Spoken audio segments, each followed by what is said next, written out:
trolls and people who only want to spread negativity or hurt people's feelings, please do not try and post a comment on my video. It will be erased and I will not respond. I only want to communicate or talk to those people willing to help who have something uplifting to say or who are also being stalked or targeted. If you have ideas of how I can proceed with getting help in a positive way or who to contact, I would appreciate that. I have been called everything anyone could think of. I've heard enough cruelties. My story is a true, bizarre rape stalking story. My story is an example of man's inhumanity to man and the saying, truth is stranger than fiction. I'm alleging my nightmare started in 1996 when I decided to move back to my hometown, Dayton, Ohio, to be closer to friends and family. I have 3 children. My children and I had gone through a lot of traumatizing, life-altering events. I was ready for my family to heal. Instead, a nightmare started that has lasted 22 years. I moved to a house that was close to a friend. My friend told me that no one stayed in that house long. I would soon find out why. Within a couple of months, I started to hear a male's voice talking to me when I was in different places in my house. I didn't know where the talking was coming from. I told my friend about the unknown male talking to me. She just made fun of me at work. At the same time, at home, I started to hear doors and windows in the refrigerator opening and closing. I was having trouble with my oldest daughter. She and her friends were sneaking in and out of the house, so I wasn't concerned about hearing all the noises. When I heard noises one day, I got up to see if my daughter was home. I saw no one there. Then another day, I had bought groceries, and an open gallon of milk in the refrigerator turned pink. I had to throw it out. Things in the house seemed to move, and hands off of a clock I had been cleaning disappeared. After cleaning up stuff in a large hallway closet, everything got thrown all down repeatedly, and I knew my kids had not done that. I told my friend what was going on. Soon after that, I started to see a male standing in the door of my bedroom when I was trying to sleep. I thought I was going crazy until the second and third time I saw him standing in the doorway. I got up both times, trying to see where he went. I looked outside and saw no one. I looked all around my house and out the side door. No one was there. The next time, it was a different male standing in my bedroom doorway with a sly smile. I became frustrated and angry. I stood at the front window of my house and shouted, "Shit or get off the pot." This meant for me, if he wanted to talk to me, to go ahead and I would let him down easy. I didn't know that this was the beginning of my nightmare. Within a couple of days, one night, 3 males walked into my bedroom while I was trying to sleep. The first one came up to me and put something over my face, and I blacked out or passed out. I woke up just like I had gone to bed, but I was in pain in my vagina and anus. I had a handprint on my leg and bruises, but I could feel no sperm in me. I woke up with all of my clothes on, and the covers were over me, just like I had gone to bed. I will regret not going to the hospital that first night for the rest of my life. I knew I should have gone. I talked to family members and friends instead of going to the hospital. My family tried to convince me I was having nightmares or flashbacks from previous abuse from when I was in a foster home. The time I spent with my foster family was some of the best times of my life. They couldn't believe someone would rape me and leave me and not do anything more. I was in denial and couldn't believe what happened, and I did nothing. I tried to tell myself it was all in my mind because mental illness runs on my mother's side of the family. I thought it must be my time to go crazy. Looking back, I believe one of the males came in on me one night and discovered I had a sleeping disorder. They realized they can do stuff to me and I wouldn't wake up. I think one of the males had sex with me and I didn't even realize it. That's what I believe emboldened the three males to come in like they did. I was having uncontrollable female odors at the time, and one morning I woke up with what felt like sperm in me, and I thought I had a discharge. I was not having sex with anyone that night. I went to the doctor and ended up being given a D&C and laparoscopic surgery. They came in to use me the next day. They had no mercy. I was in frequent pain in my vagina and anus. I would go to bed and wake up with my pajamas on the same way I had gone to sleep. Another time I woke up with males standing around my bedroom. I blacked back out, and when I woke up again, I finally went to the hospital and said I had been raped. I told them I didn't remember what happened and I didn't know the males. The doctor did not take me seriously, I believe. He was supposed to have checked me, and he said there was no sperm. I went to stay with one of my closest cousins. She had a security system, and I thought I would be safe. I was going to ask her if I could move in with her. She knew who the family across the street was. She went to talk to them, and they told her they didn't know me. She came back smiling and tried not to laugh. The first night at her house, different males came in on me that I didn't know.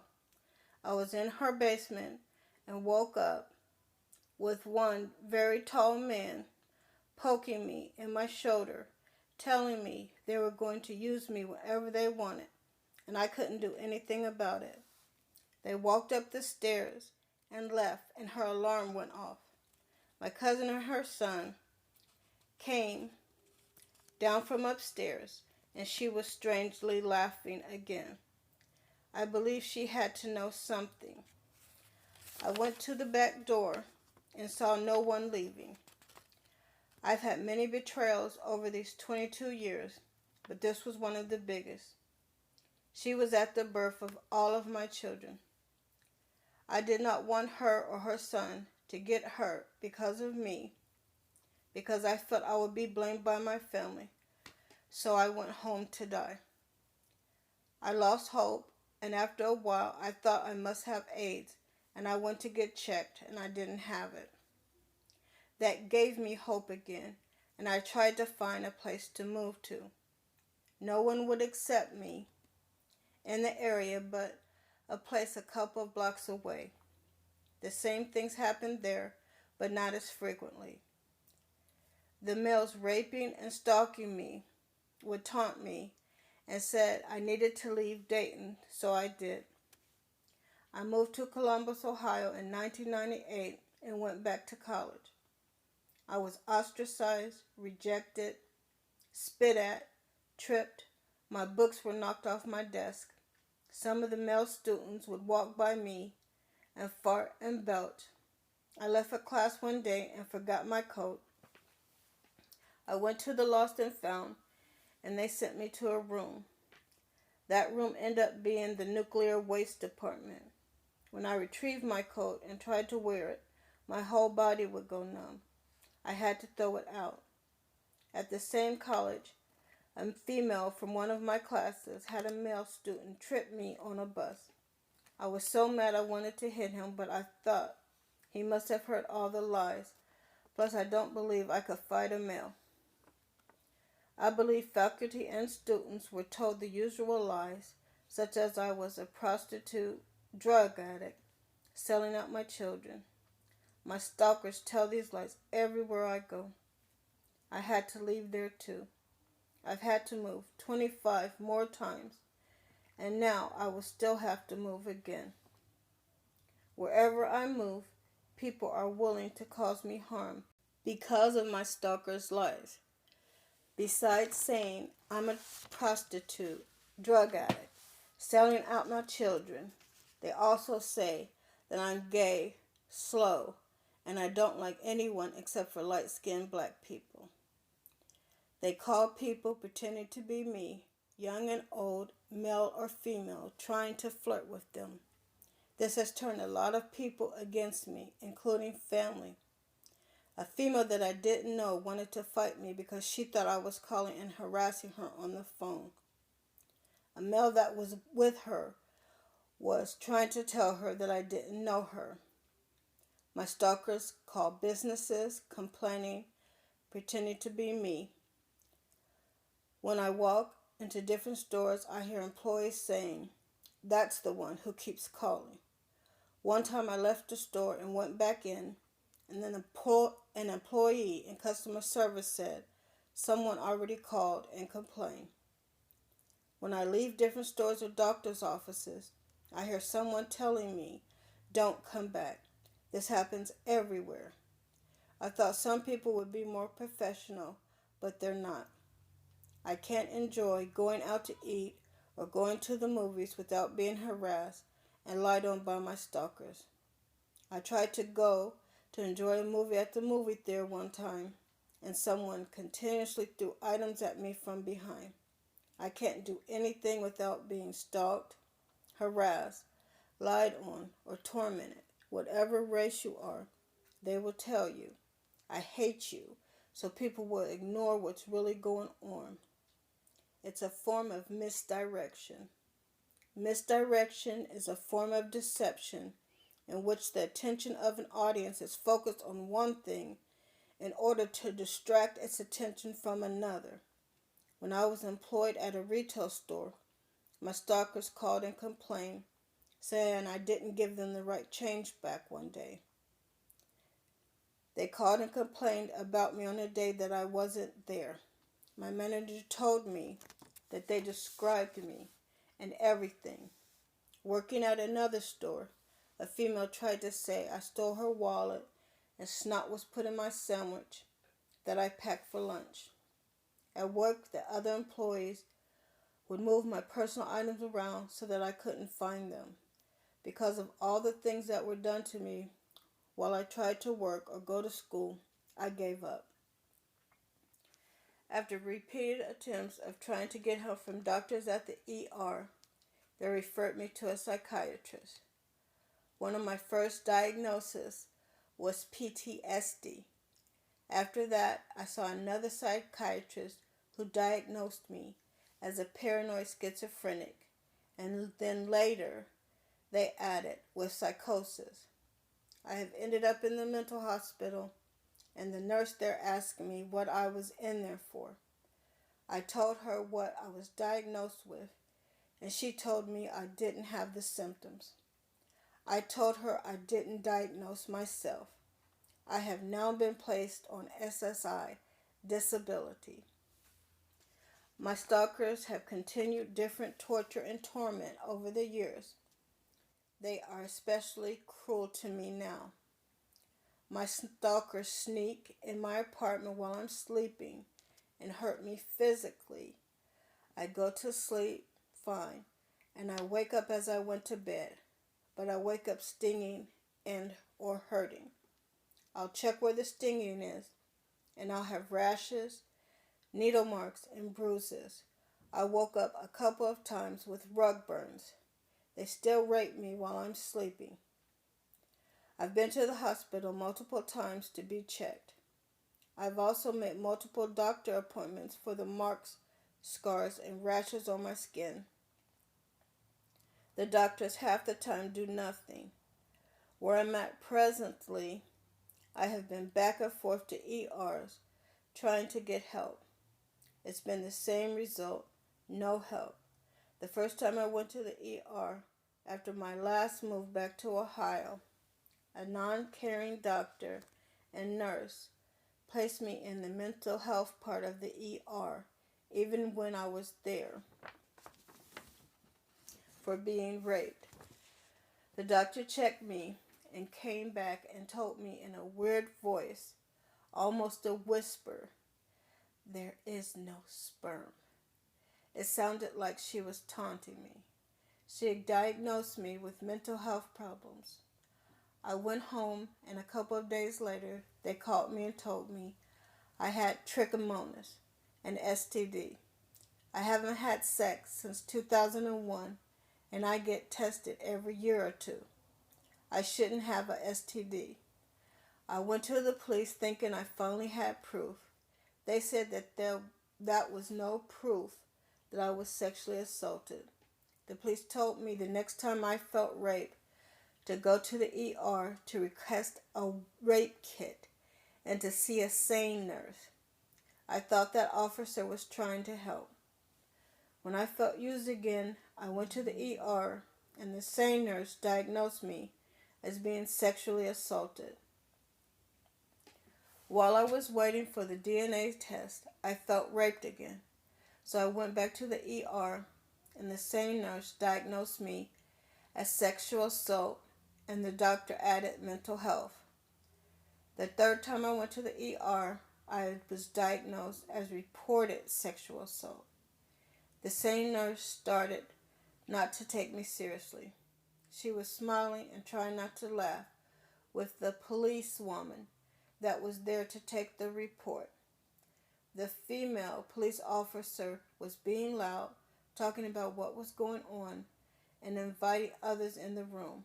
I didn't understand why the same nurse was acting the way she was, because the first time she checked me, she said I had abrasions in my uterus.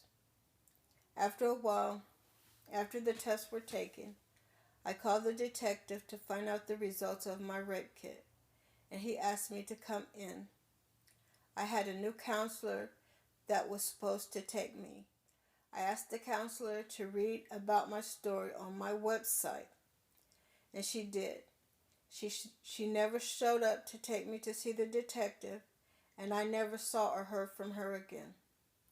My daughter came with me to see the detective. He told me that the results were negative. I waited a while for the results of the next rape kit, and I called the detective, and he told me over the phone the other results of the rape kit were negative too. At first he told me he thought I didn't want it tested. And then when I said I did, he said, "Oh well, it was negative too." Now I would like to explain some of the other cruel things my stalkers have done to me. They have neighbors making noises all night so I can't rest. They have to be watching me at all times. I hear talking from my stalkers frequently. I hear males and females. They know when I have appointments or something special to do. They will make sure I can't sleep on those occasions when I try and go to school or exercise. They will come in and physically hurt me. One time they hurt me so bad I could not walk without severe pain for a few days. They cut out my hair when I'm asleep. I wake up and parts of my hair is cut short or gone. This is the back of my hair. My hair has been cut out all over my head. My hair in the back has been the same length for 6 to 8 years. As I stated above, these are some of the marks I have woken up with. I went to the ER about my skin when my skin broke out badly in a large area. The dermatologist diagnosed me with disturbance of skin sensation and delusion. She was flippant and sent me home with nothing. I called to make a complaint, and the patient advocate never returned my calls. Here are some examples of what I believe to be needle marks. I start off stinging. I look for the area of the stinging and I see these marks. They start off red and turn brown. These are sores and scabs on the back of my calves where I believe they were sticking me with something that caused severe muscle spasms. I've never spasmed that bad before. I would be doubled over in pain. When my skin got really bad one time, I went to a family practice center, and the dermatologist there asked me, why did I care if this wasn't itching? I've been going from doctor to doctor and ER to ER to be treated. This doctor I was seeing never took me seriously, and she would only refer me to other appointments where I didn't have a concern about at the time. The things I had a concern about, she would ignore. And she ignored me so much that I ended up hospitalized. I made a complaint to the state, and they said that she didn't do anything wrong, from what I could understand. I'm seeing a new doctor who says I need to see a psychiatrist before I can have my fibroid tumors removed. And here it takes 2 to 3 months to get in to see a psychiatrist. He also says he believes that I need someone to take care of my affairs since he doesn't believe my story. I've been taking care of myself through this whole ordeal, and I've also been babysitting for my daughter while she goes to college. I believe he is saying this because I have been making written complaints against the doctors not treating me and laughing at me. From what you can hear in this video, you can tell I've tried to help myself, and my children who tried to stay by me have tried to help themselves. My son has just finished college, but he is having a hard time getting housing and getting a steady job. My daughter, who still lives with me, is about to finish school this fall, but I am very ill now and I need help as soon as possible. That's why I have turned to the public. If you can help, please help. I have a GoFundMe page under the name of the book I have written to try and help myself when the morning doesn't come. The women in Ohio, where things got started, have been especially cruel to me. I've been called all kind of liars and whores and prostitutes. I am none of these things. Nobody accused me of any of these things until after I said I was being stalked and raped by these men. A medical professional at a hospital I was recently at said that other women had come in with similar complaints as me, and none of us were on drugs.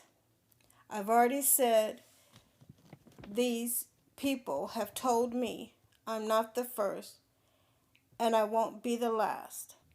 My stalkers getting away with the atrocities they have done make them feel powerful.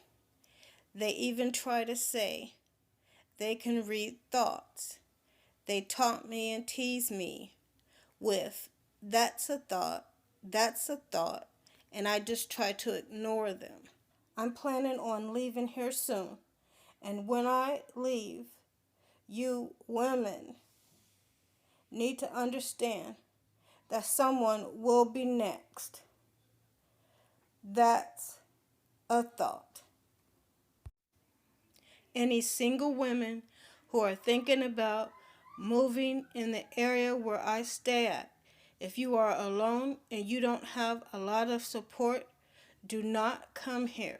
This is not the place you want to be. I will be doing another video about all the things the stalkers do. They are not just here in Ohio. I have moved to other places. There are not as many people in other places, but they get someone to follow wherever I go. Thank you for your time.